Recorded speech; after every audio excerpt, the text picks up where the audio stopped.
Magandang araw mga boss, kung natatandaan nyo, ito yung pinilitan ko ng ball joints sa upper arm at lower arm. Pati yung shock absorber niya pinilitan ko dahil nga sa meron itong ingay.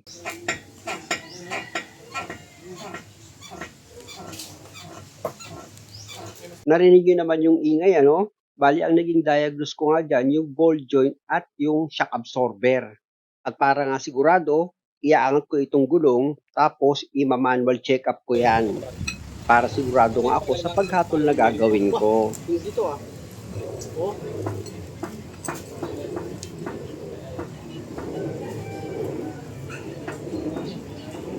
Actually mga boss, nang mapalitan ko nga yung ball joint sa upper at lower, pati yung shock absorber niya, nawala na yung ingay.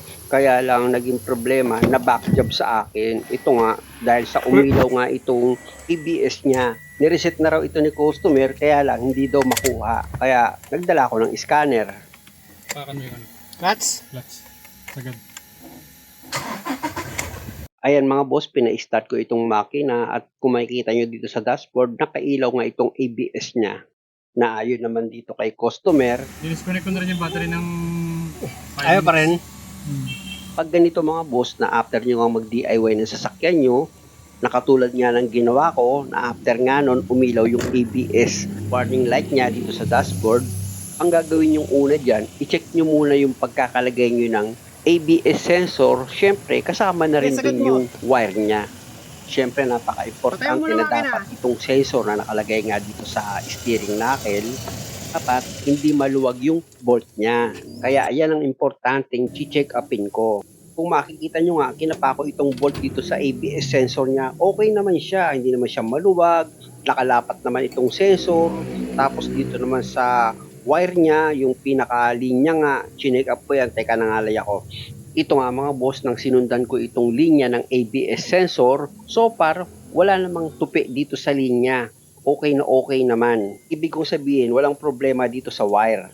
Kaya ang next step ko dyan, gamit kayo ng box wrench na number 10 or socket wrench na number 10. Tanggalin nyo itong bolt dito sa sensor ng ABS. Ayan mga boss, kung makikita nyo, niluluwagan ko yan. Pag naluwagan nyo na nga itong bolt dito sa sensor ng ABS, pwede nyo na nga yung kamayin yan para mas mabilis nyo matanggal itong bolt na nakalagay dito sa sensor niya. Ayan mga boss, natanggal ko na yung bolt na number 10. Gamit naman ako ngayon ng box wrench na number 12. Dahil nga sa itong wire ng ABS sensor, nakabracket yan dito sa knuckle niya. Kailangan kasi mga boss na matanggal nyo itong bolt na number 12 para mailargan nyo itong wire ng ABS sensor. Para pag dilinisan ko nga yan, hindi ako mahihirapan. Dahil mga boss, kung makikita nyo, tinatanggal na ng kamay ko itong bolt na number 12. At isunod ko naman sa tatanggalin itong ABS sensor niya. Iaangat ko lang naman yan, pero dapat sa pag-angat dahan-dahan lang. Ito yung ABS sensor niya, nahugot ko na yan mga bossing. At kung makikita nyo, chine-check up ko yan kung meron siyang damage. So far sa nakita ko, okay naman. Wala naman akong makitang na gasgas itong sensor niya. Kaya ang ginawa ko dyan, gumamit lang ako ng panglinis. Disprayan ko nga itong ABS sensor niya para kung may kumapit man na grasa dyan or dumi, matanggal. O di ba? Madali lang naman maglinis ng sensor. Basic na basic lang kung sakaling mag-DIY kayo ng sasakyan nyo, tapos kinalas nyo nga itong ABS sensor, at nung ibinalik nyo na, bigla siyang umilaw, ang gawin nyo lang, linisan nyo lang itong ABS sensor. After nyo nga yan ma-sprayan, syempre, bago nyo ibalik yan, patuyuin nyo muna. At habang nagpapatuyo ako, ito namang pinaglalagyan ko ng ABS sensor niya, hinanginan ko na rin yung loob para kung sakaling basa man dito sa loob o kaya naman may mga dumi, malinis siya.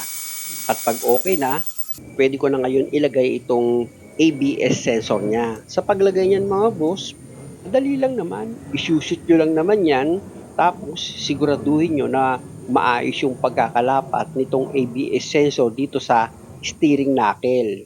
Pag nailapat nyo na siya ng maayos, pwede nyo na ngayon ilagay itong bolt niya na number 10. Ipakapit nyo na yan dito sa thread. Tapos, ito namang wire ng ABS sensor nyo na nakabracket nga dito sa steering knuckle, ibalik nyo na yan sa dati niyang position. Tapos, ipakapit nyo na ngayon itong bolt na number 12. Ayan na mga boss, kung makikita nyo, pinapakapit ko na itong bolt na number 12.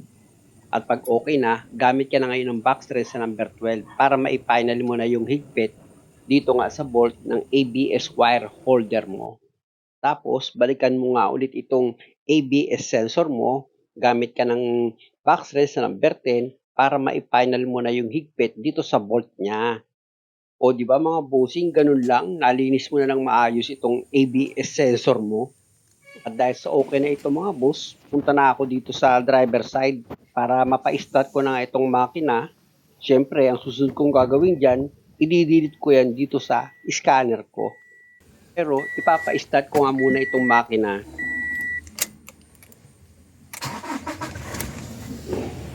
Ayan mga boss, napa-start ko na itong makina. At kung makikita nyo, siyempre yung ABS warning light niya nakailaw pa rin dito sa dashboard. Dahil nga sa kailangan pang gamitan niya ng scanner para ma-delete ko nga itong ABS warning light niya na umilaw nga dito sa dashboard.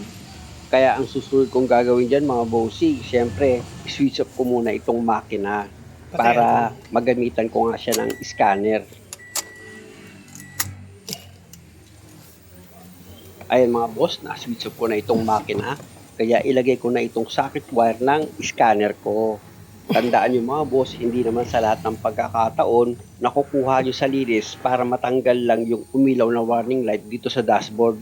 Minsan mga boss, nangyari na rin sa akin na kahit na ginamitan ko na siya ng scanner tapos dinilit ko, nagpipail dito sa scanner. Kaya hindi naman sa lahat ng pagkakataon nasosolve sa paglilinis ng ABS sensor tapos i-delete mo dito sa scanner. Hindi ganon. Dahil pag may damage talaga sa ABS sensor mo, kahit anong gawin mo, hindi nga matatanggal itong ABS warning light niya dito sa dashboard.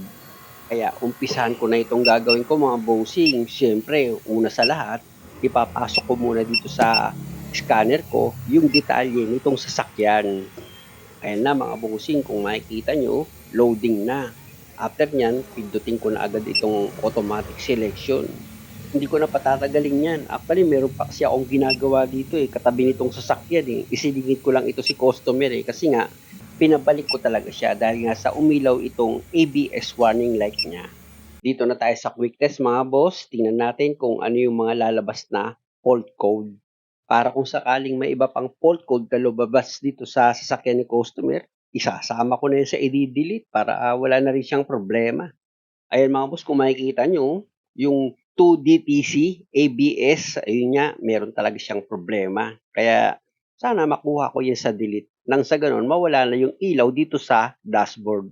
Tapos kung makikita nyo, meron pang pangalawang fault code na lumabas sa air conditioner. Kaya nga, gaya ng sinabi ko kanina, kung meron pang ibang fault code na lalabas dito sa sasakyan ni customer, idadamay ko na yan sa i-delete para wala na rin siyang problema. Ayan, naka 100% na. O, tingnan natin sa report.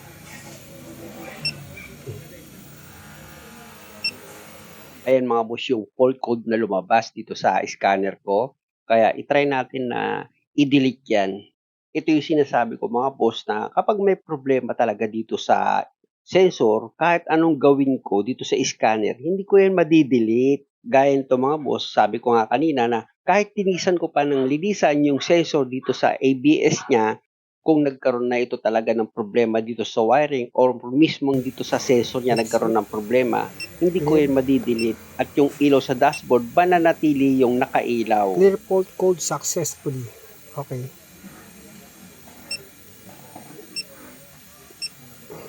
Clear fault code successfully. Okay. Wala na rin dyan. Wala na. Wala na. Ayan mga boss, nakita ni customer, nag-off na yung warning light ng ABS dito sa dashboard. Kaya dito naman kami sa pangalawang fault Ano code. itong burahin na natin, tingnan natin. Alin po? Ito isang, para walang problema sa ECU mo. Andin ko na rin. Sige ba? Communicating with ECU. Ayan mga boss, kung makikita nyo, itong pangalawang fault code na lumabas nga dito sa scanner ko, idadamay ko na rin yan sa mga i-delete ko. Kaya lang mga bossing, napansin ko, meron pa pala akong isang ginagawa, naghihintay. Isilingit ko lang pala si customer, kaya pasensya na, medyo minadali ko na yung pag-delete ko ng pangalawang lumabas na fault code dito sa sasakyan ni customer. Oh, clear fault code successfully. Okay na? At dahil sa okay naman na yung pagkaka-scan ko dito Okay. sa sasakyan ng customer, na-delete ko naman na yung dalawang fault code na lumabas dito nga sa scanner ko. Pwede ko nang ibalik ito sa home para matanggal ko na itong software ng scanner ko. Tapos, ma-start ko na itong makina ng customer para makita nyo na nawala na nga talaga dito sa dashboard yung nakailaw na ABS warning light niya. Kaya nga ang susunod kong gagawin dyan, off ko muna itong ignition, tsaka ako ngayon pa-start na itong makina. Okay. Ayan na mga boss, kung makikita nyo dito sa dashboard, nag-switch off na yung ABS warning light niya. Kaya isa lang ibig sabihin nito mga bossing, okay na itong sasakyan ng customer at muli maraming salamat sa panonood. Sana sa bawat video na ginagawa ko, lagi kayong nakakakuha ng idea. At kung maaari, huwag nyo naman sanang kalimutang mag-subscribe sa channel ko. Maraming salamat ulit!